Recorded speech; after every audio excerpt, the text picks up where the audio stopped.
अगर आप चाहते हैं कि स्नेही म्यूजिक का ऑडियो वीडियो सबसे पहले आप तक पहुंचे, तो लाल बटन को दबाकर हमारे चैनल को सब्सक्राइब करें और बेल आइकन को दबाना ना भूलें।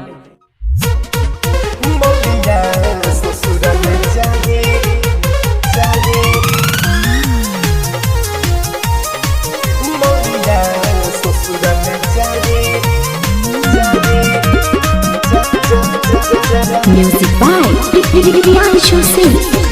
तेरा के तिलक या 20 के बारात बा, हमरा के छोड़ी पिया साथ जात बा। तेरा के तिलक या 20 के बारात बा, हमरा के छोड़ी पिया साथ जात बा। खा के बुकिरिया छोड़ल सो फिकिरिया, ये सोचिया बतावे रोई। ए प्यास शुरू कर तनी हो वाला गाना सुनाओ तो। कौन है? तोरा बिना दुनिया डीजे वीरान लागे गोरी रे। पूजा पूजा ने बोलना है, वह थोड़ी ने तोरा धोखा दिल को।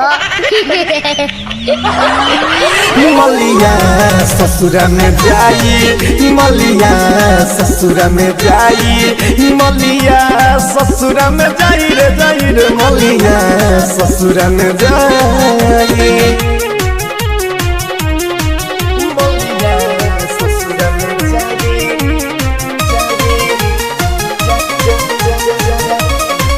मलिया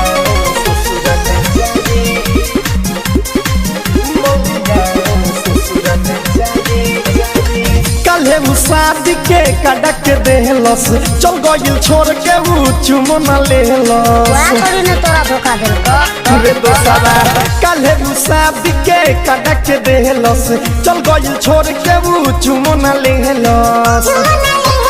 कैसे भरोसा अब लइकी पकड़ी सब होलिया रह जाई। Roll camera action. हमेरा प्यार के बदला में विकास बोल का दिल बारू तुझे दिल विकास।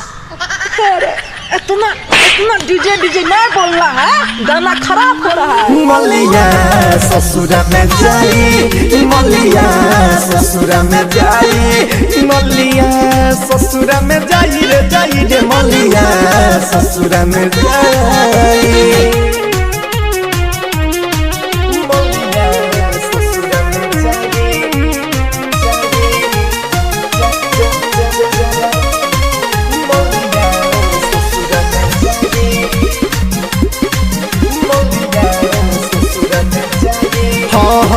बिजस बिहारिया रतन रतनेश हो, सुधीर धैले बावे पागल के भेष हो।